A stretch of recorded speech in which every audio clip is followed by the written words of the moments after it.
Switzerland is the focus of railway journeys from all parts of Europe.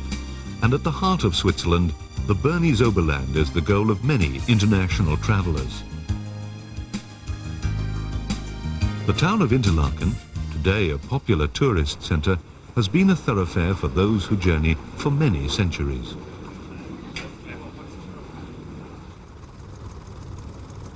It's located between the two lakes of Thun and Brienz, once a single sheet of water covering the length of the valley.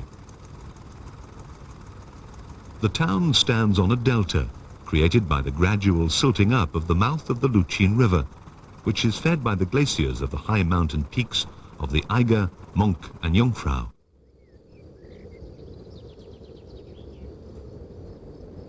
Today the separated lakes are still connected by a river, which flows right through the centre of the town, although the many low bridges mean that navigation between the two is no longer possible.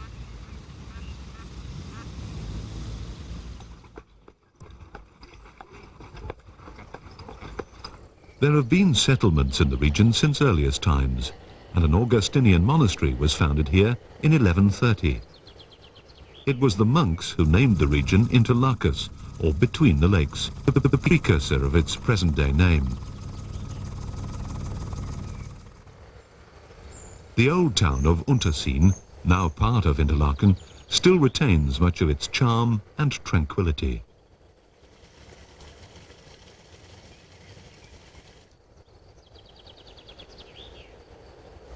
Tourism became an important factor at the beginning of the 19th century, and visitors quickly fell under the spell of the mountains.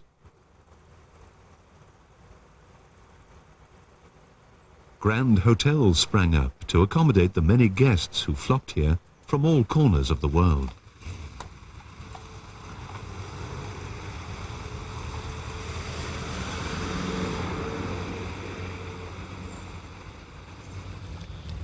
Leisure travel to this area only became possible, however, as a result of the rapid development in rail, ship and road transport. Besides being a major holiday destination in its own right, Interlaken is the gateway to the major alpine passes of central Switzerland, and good communications have always been vital. The steamers on Lake Thun have been bringing visitors here since the early 19th century, before the arrival of the railways.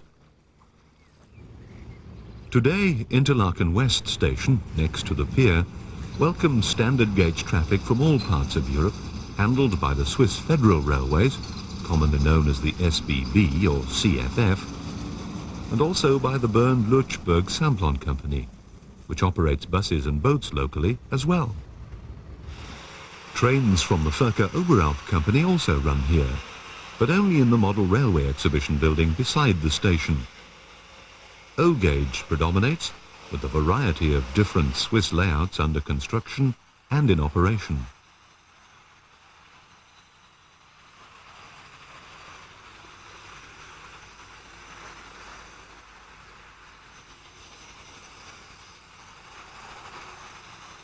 These provide an enthralling experience for even the youngest enthusiast. The best layout, however, is to be found at Interlaken Ost, where a variety of stock is waiting to depart. Though this is not a model, it's the real station at the other end of the town. The terminus is actually owned by the Bernese Oberland Bahn, although the SBB and the BLS companies also have running rights. The station operates with both meter and standard gauge, and the wide assortment of locomotives and coaches make it a delight for train spotters.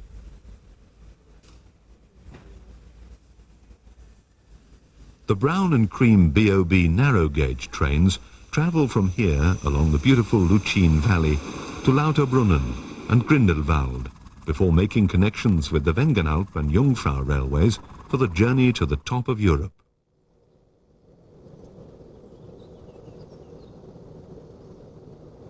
Standard gauge trains depart daily from Interlaken, taking passengers to many international destinations.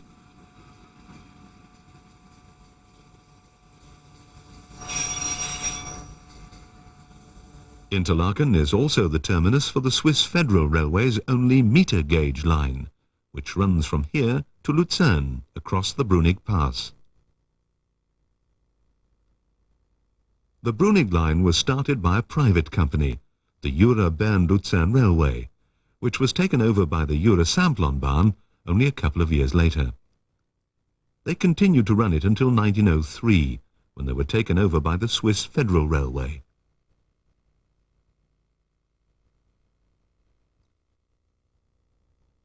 The line, which was opened on the 14th of June 1888, uses a mixture of adhesion and rack, and in the early days separate locomotives were used for the various parts of the journey.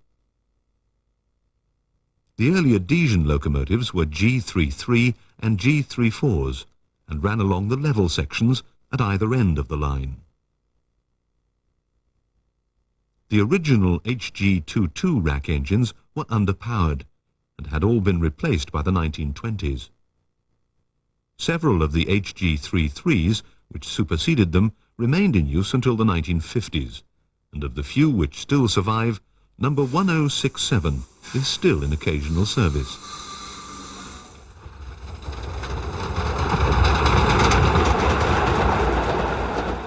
In 1941, electrification took place, and 17 new locomotives were bought which were able to run along the entire length of the line. While these could work alone on the level sections, they normally ran double-headed on the rack.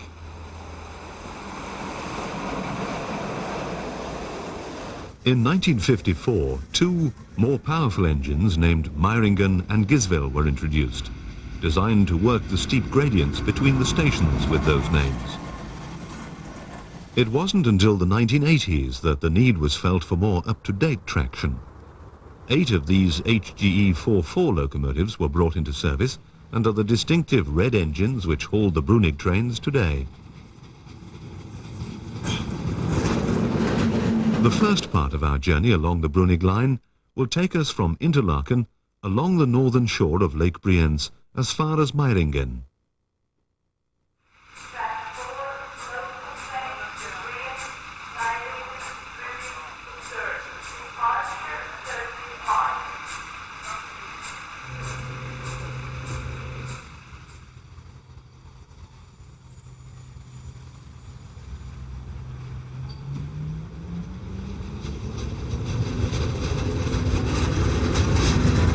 As we pull out of Interlaken station, our track immediately diverges from the BOB line, which branches off to the right towards Wilderswil.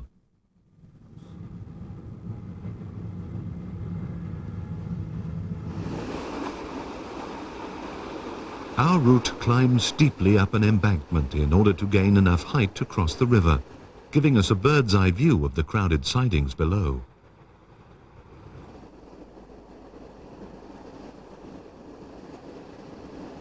The bridge over the River Aare is a graceful iron structure. At 165 meters, it's the longest on the whole line.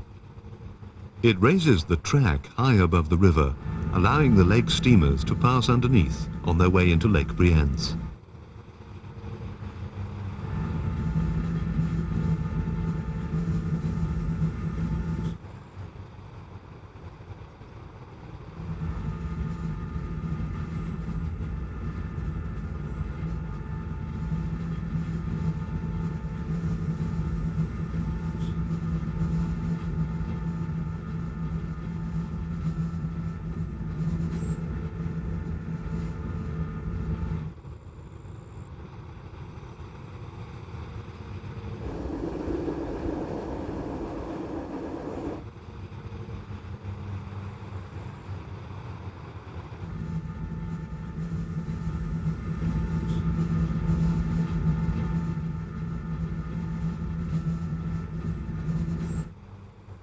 At Riggenberg, a 17th century church is set within the ruins of a castle some 400 years older.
Lake Brienz lies encircled by the surrounding mountains, with villages dotted along both shores.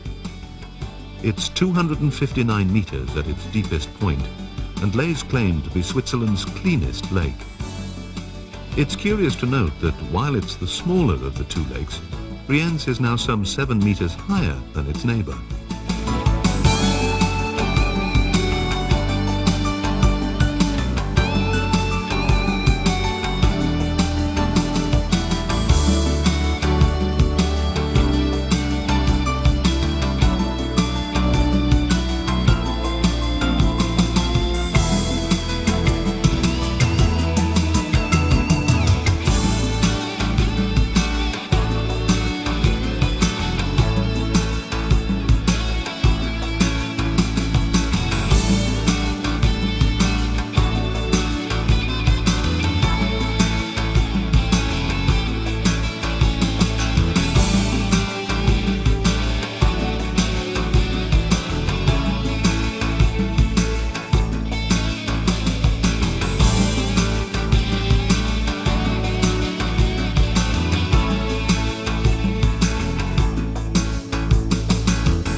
It's not only trains which stop at Oberried. Lake steamers also call here on their tour around the lake.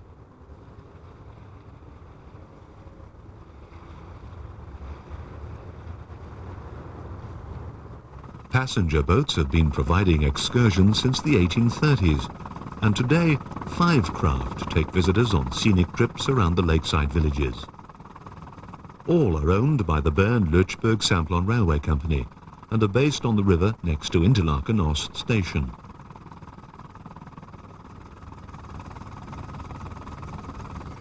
Although none of the 19th century craft survive, some have passed their names on to later vessels, such as the motorboat Interlaken.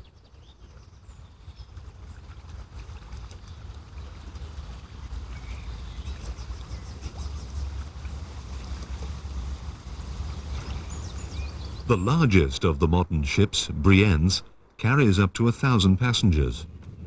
She came into service in 1981, replacing an earlier steamship of the same name, seen here on an old film from the 1940s. The original boat was a paddle steamer driven by steam reciprocating engines. The vessel had only half the passenger capacity of today's Brienz.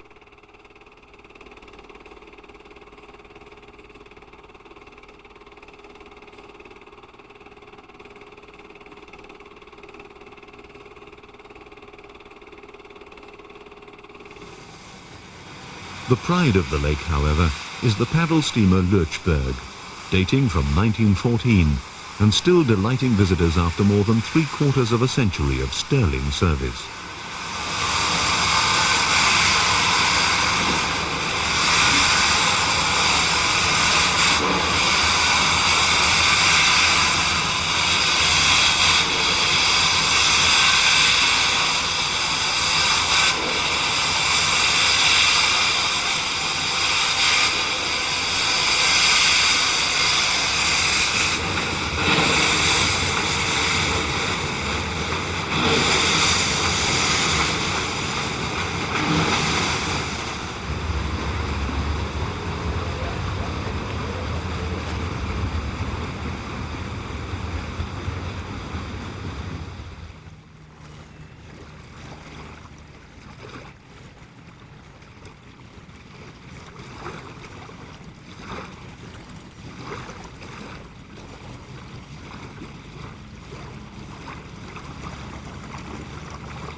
Leaving Oberid, our route continues along the lake. The terrain here is very flat, and during the course of our journey to Meiringen, the track's height never varies by more than 30 meters.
Brienz, the railway plays a game of hide and seek, running through a deep cutting before entering the last of the 9 tunnels on the stretch of the line.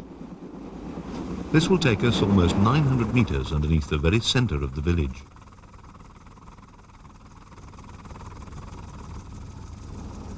Motorboat Brienz is waiting at the quay next to the station to make a connection with our train, giving visitors the opportunity of a lake cruise.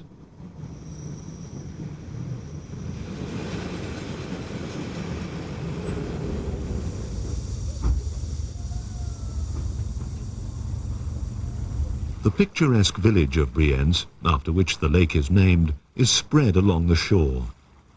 There's been a settlement here for centuries, and the village today still preserves many of its lovely old chalets.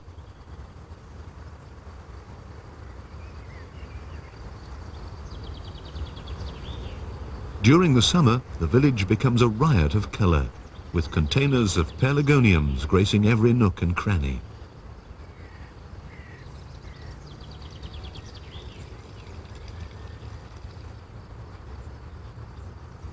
The church, dating back over 1,000 years, had to be extensively rebuilt in 1883 following a fierce storm. The use of timber for building is evident throughout the village, and carvings are incorporated for both secular and sacred purposes.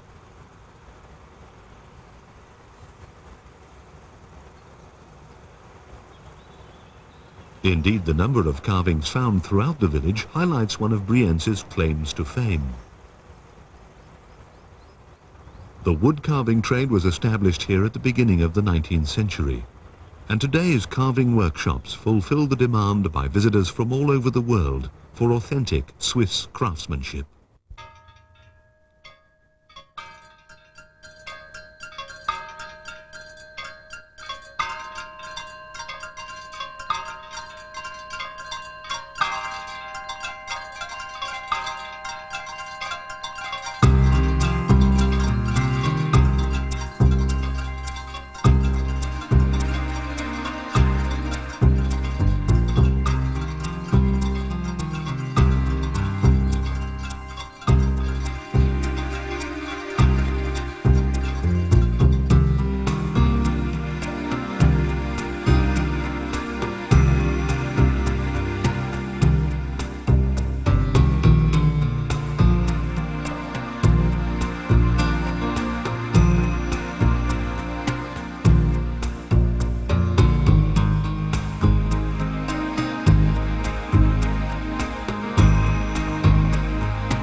Brienz is also home to the Swiss Woodcarving School, training the carvers of the future.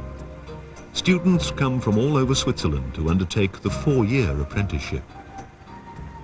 The school is responsible for the colourful signs which ornament the village, pointing the visitor in the direction of the various attractions.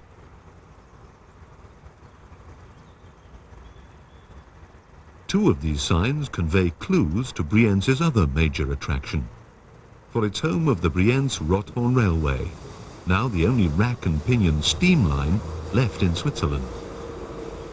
During the summer months, trains travel from the lake shore high into the mountains, almost 1,700 meters above the village. The railway opened in 1892, only a few years after the arrival here of the Bruenig line, and the station situated just across the road from its mainline counterpart has changed little over the years. It was always designed as a tourist line, and in the early years it flourished. However, by 1914, passenger traffic had declined to such an extent that the line was closed, and stayed thus until 1931. 5 of the original steam locomotives which had been mothballed were recalled to duty, for the line had missed the electrification which swept across much of Switzerland in the 1920s.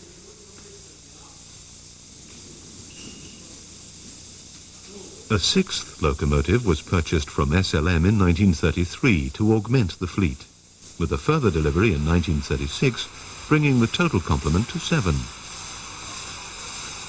In 1962, the original locomotive number 1 was replaced by a sister engine of the same vintage, formerly with the Roches-Denay rack railway. 4 diesel locomotives were introduced in the 1970s and 80s to assist with the heavy demand of passengers as the railway's popularity increased. To mark the centenary of the line, a new steam locomotive, number 12, was commissioned, and it was brought into service on the 17th of June 1992, 100 years to the day of the opening of the line.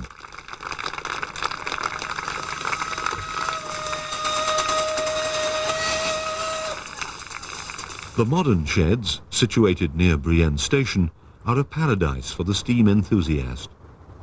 The old sheds, with their roundhouse layout and turntable, were replaced in the 1970s by a large modern complex, complete with a motorized traverser.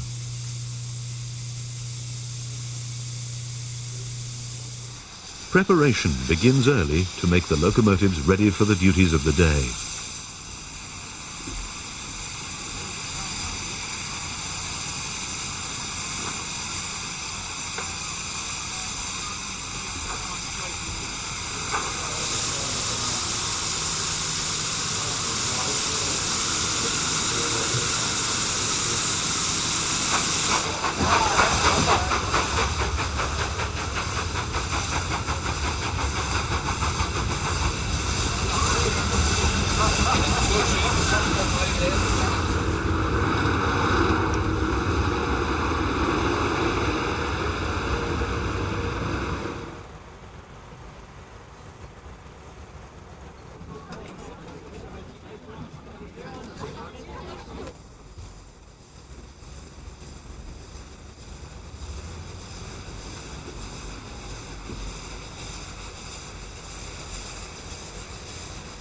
While passengers queue to buy their tickets today, it's interesting to see that the line was just as popular half a century ago, when this early colour film was made.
As with all steam rack working, the locomotive must travel downhill of the carriages to act as a brake.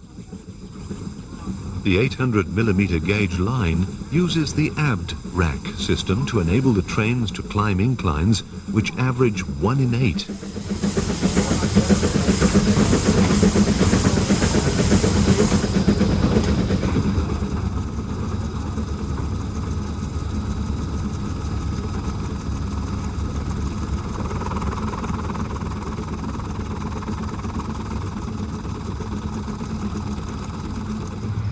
Trains leave in 2s and 3s, as there are only a few passing places along the entire 7.5-kilometre route.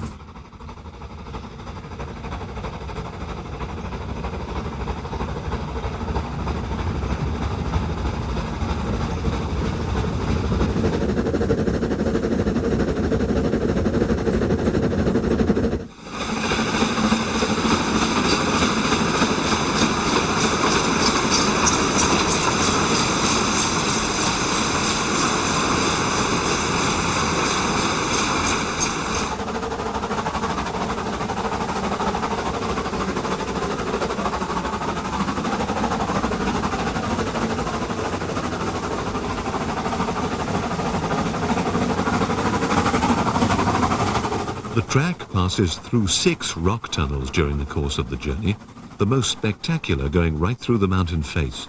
Glimpses of the route can be seen from the track below.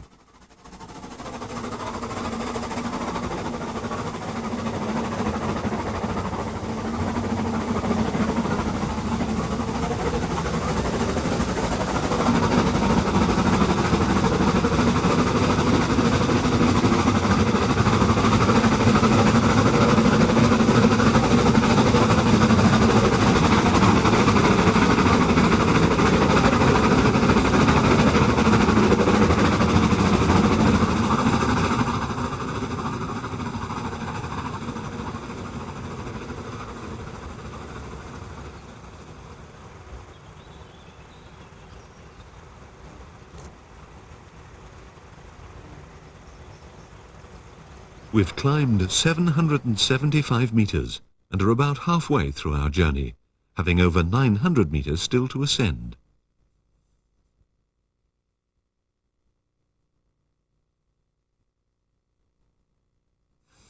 The middle station at Planalp provides the chance for locomotives to take on water. On each uphill journey, a locomotive can vaporize up to 2,000 litres, so stocks need to be replenished before continuing. The water here comes from the nearby stream and a local spring.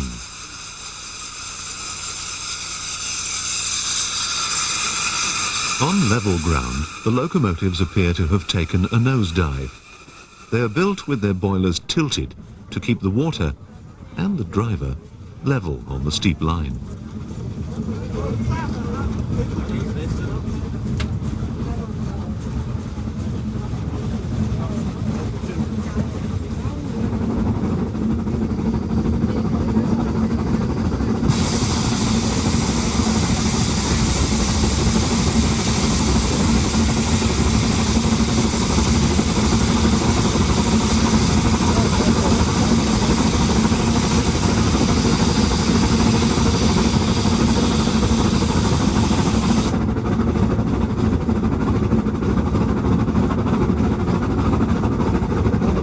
Despite the difficulties of the terrain and the lack of modern technology, the line was built between the summer of 1890 and the autumn of 1891, with no work possible during the intervening winter because of the hostile conditions.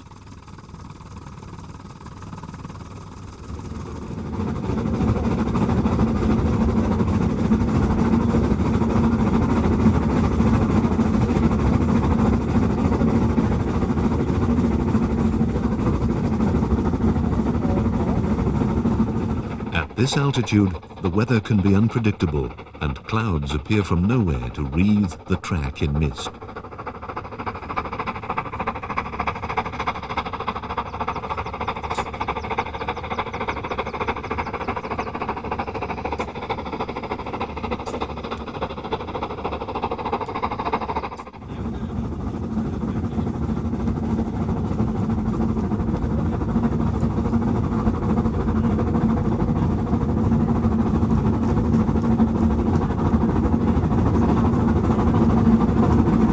station at Rothorn, perched like an eagle's nest on the very edge of the mountain, is a tribute to the skill of the railway builders and to the vision of the men who fought to have the line constructed.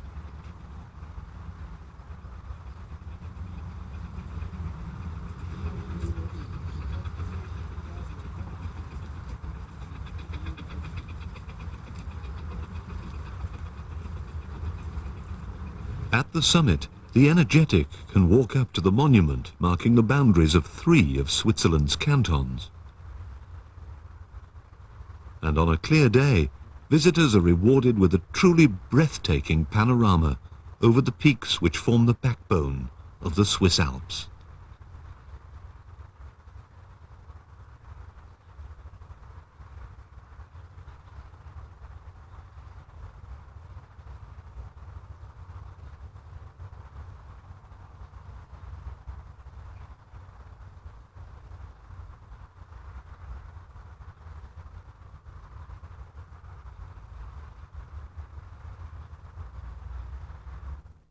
We are now well over halfway along the route to Meiringen, and almost at the head of the lake.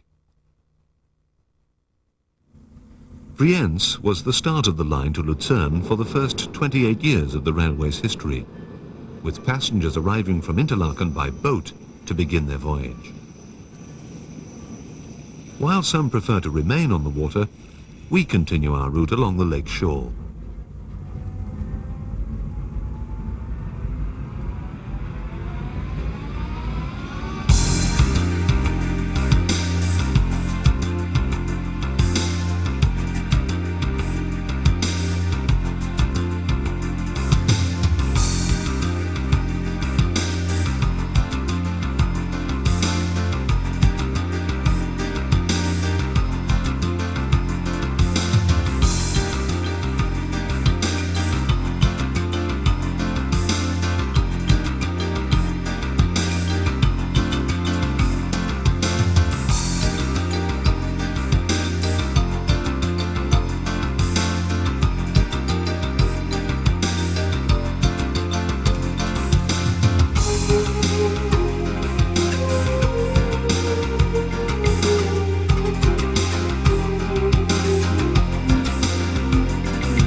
At Brienzweiler station, a colourful map alerts the visitor to one of Switzerland's most interesting outdoor attractions.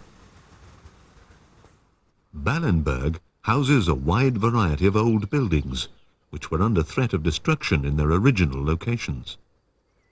Since its opening in 1978, over 70 buildings have been dismantled and brought here from all parts of the country. Now lovingly restored and re-erected in regional groups, they grace a large forested park and provide a fascinating stroll back in time. Not only houses, but also old barns and outbuildings have been rescued. and traditional crops are grown to provide an authentic environment.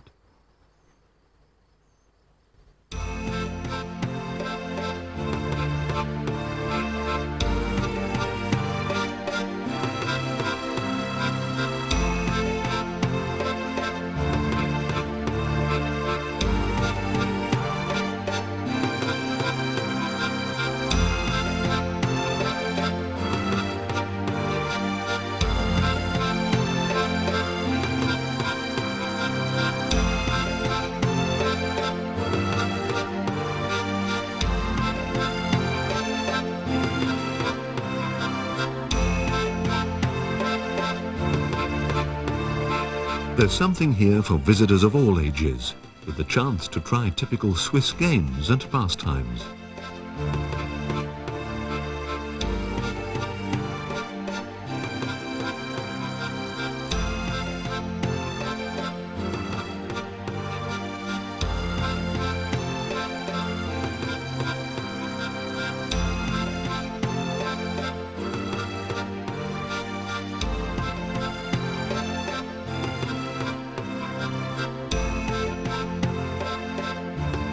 Regional crafts, such as the spinning of flax, are practiced here in their authentic settings. This wheel was specially made by a fellow Ballenberg craftsman.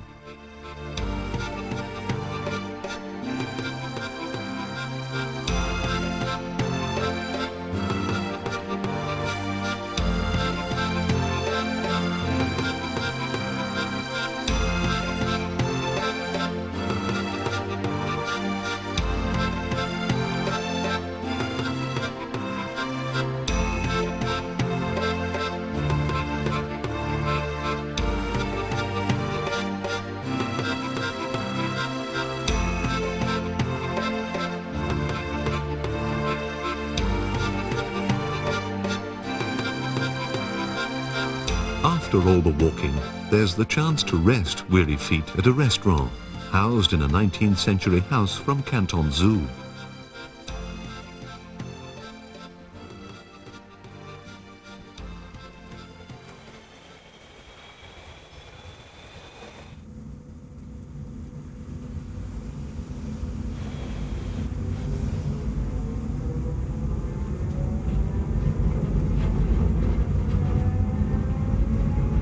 On the train again, we take the opportunity to sit back and enjoy the scenery as we continue along the Harsli Valley towards Meiringen. The Aare River, once prone to flooding the valley floor, has been contained in a canal since 1862 and runs in a dead straight line alongside the railway.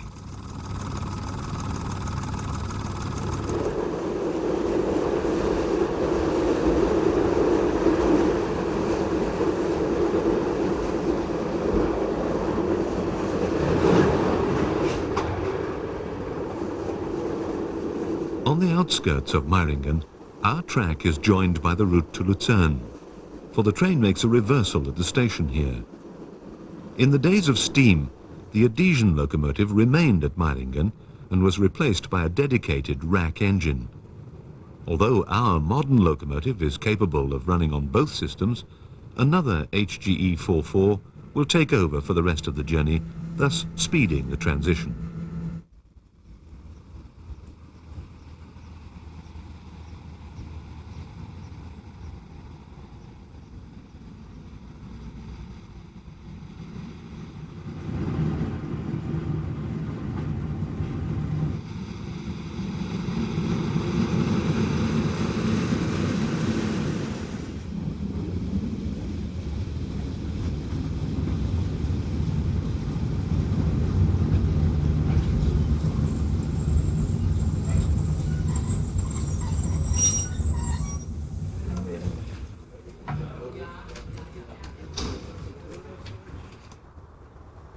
At Meiringen, there's the chance to explore the Aare Valley by taking the little orange tram which runs as far as Innetkirchen. This vehicle replaced the older, blue battery-driven model, which is now to be found in the Luzern Transport Museum.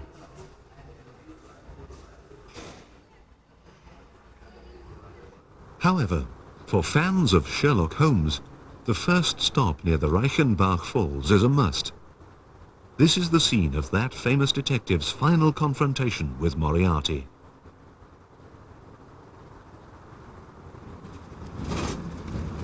To reach the falls, we must first use the funicular, powered by electricity generated from the famous waterfall itself.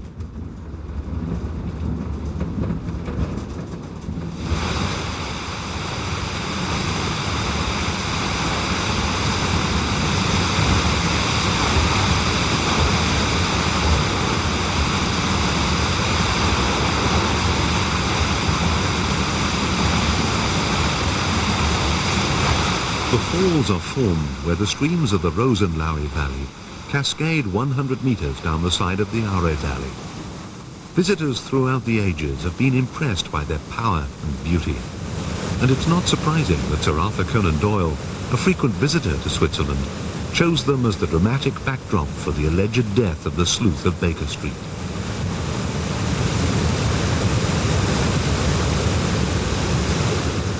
In Meiringen, you could be forgiven for thinking you'd return to London. However, this is Baker Street, Swiss style. The famous detective has made his mark on the village, and the name of Sherlock Holmes is ever present.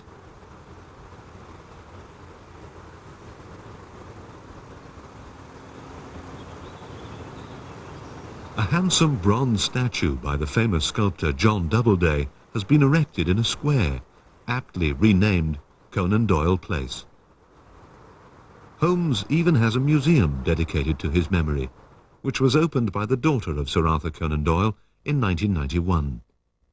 Here a faithful reconstruction of the front room of 221B Baker Street is to be found, just as if the famous detective and his good friend Dr. Watson had recently left to solve yet another case. The famous violin has been casually thrown down, while the latest issue of the Police News may give a clue as to the whereabouts of the enterprising pair. Meiringen values its connection with Sherlock Holmes so highly that he's even been made an honorary citizen of the community.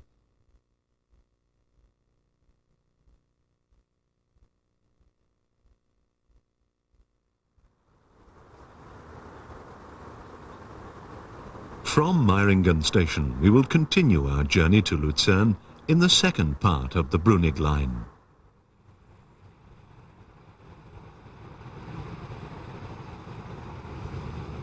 This section of the line climbs steeply over the Bruenig Pass, and Rack will assist the passage of our train.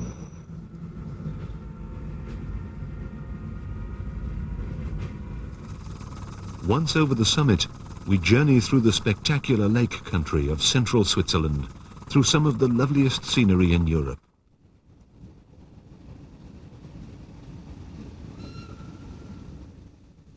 We will make swift progress along our route, enjoying more unique views.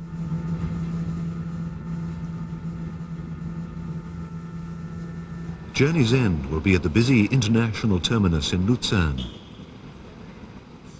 We'll explore more of the history of this line and take a closer look at the old HG33 Rack locomotives.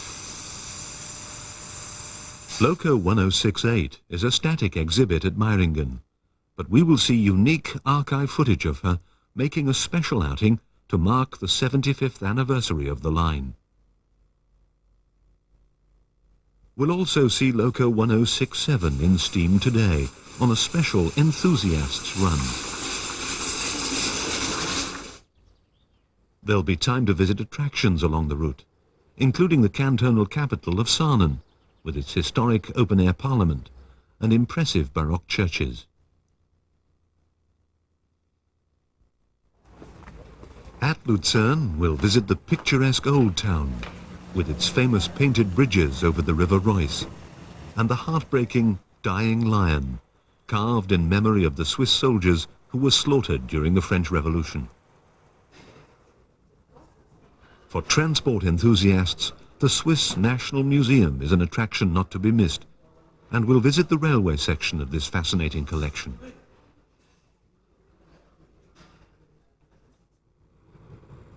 So travel with us again for the remainder of this journey through the heart of Switzerland along the Bruenig line.